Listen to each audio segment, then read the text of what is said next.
Assalamualaikum warahmatullahi wabarakatuh. Halo anak-anakku kelas 12, selamat datang kembali di kelas kimia bersama Miss Manis. Pada video ini kita akan membahas tentang benzena. Apa saja yang akan kita bahas dalam benzena ini? Yang pertama, kita akan membahas tentang struktur benzena. Yang kedua, kita akan membahas tentang tata nama senyawa benzena. Yang ketiga, kita akan membahas sifat-sifat dan reaksi dalam benzena. Yang keempat, kita akan membahas tentang kegunaan-kegunaan senyawa benzena. Oke, langsung saja kita ikuti video berikut ini.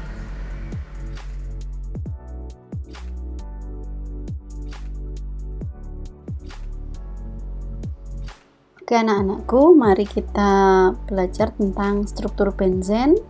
Yang pertama, struktur benzen kita sering menyebutnya sebagai struktur Kekulé. Kenapa disebut struktur Kekulé? Begini sejarahnya. Nah, rumus benzen itu adalah C6H6.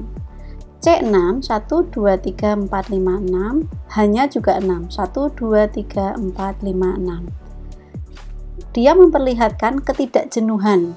Ketidakjenuhan artinya apa? Mempunyai ikatan rangkap. Jadi dia benzena mempunyai 3 ikatan rangkap, 1, 2, dan 3. Nah kemudian, tapi benzena ini tidak melunturkan warna air brom, tidak dapat diadisi oleh brom seperti ikatan rangkap 2 yang lainnya. Misalnya pada heksena. Heksena ini bisa diadisi oleh brom, sehingga di heksena ini nanti dia ikatannya akan pecah. Yang satu akan diisi oleh brom, yang satu akan diisi oleh H. Seperti itu. Nah, kemudian tapi dia lebih cenderung untuk disubstitusi. Benzena lebih mudah mengalami substitusi H. Artinya apa? H terputus diganti oleh atom lain ketika dia bereaksi. Jadi ketika benzena bereaksi ini, dia tidak akan memutuskan ikatan rangkapnya ini, tapi dia cenderung untuk mengganti posisi H dengan posisi atom yang lain. Nah, dari sini kita lihat ini adalah senyawa karbon jenuh karena semuanya ikatannya tunggal. Sedangkan ini tak jenuh karena dia memiliki ikatan rangkap 2. Dan kalau tak jenuh, dia cenderung untuk bisa diadisi. Heksuna juga demikian. Dia ada ikatan tak jenuh karena di sini terdapat 3 ikatan rangkap antara C dengan C. Kemudian heksatriena, triena artinya tri 3, ena ikatan rangkap. Berarti dia punya 3 ikatan rangkap. Nah, senyawa-senyawa ini cenderung lebih mudah diadisi. Tapi tidak dengan halnya benzena, dia lebih sulit diadisi dan lebih mudah substitusi. Oke, ini adalah 3 macam struktur benzen. Ini struktur yang memperlihatkan ikatan-ikatannya. Ini yang secara umumnya kita bisa melihat posisi rangkapnya ada di mana. Sedangkan ini secara umum kita melihat posisi terkonjugasinya senyawa benzena. Nah, hasil percobaan juga menunjukkan bahwa benzena monosubstitusi.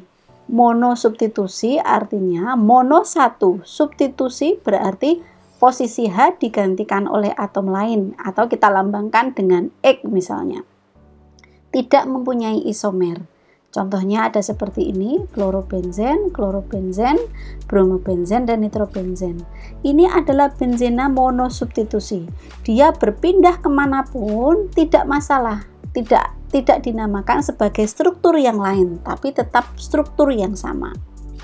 Hal itu menunjukkan bahwa ke-6 atom H dalam benzen mempunyai kedudukan yang sama atau ekivalen.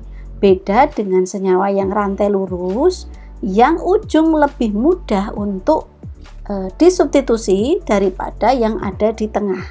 Begitu ya.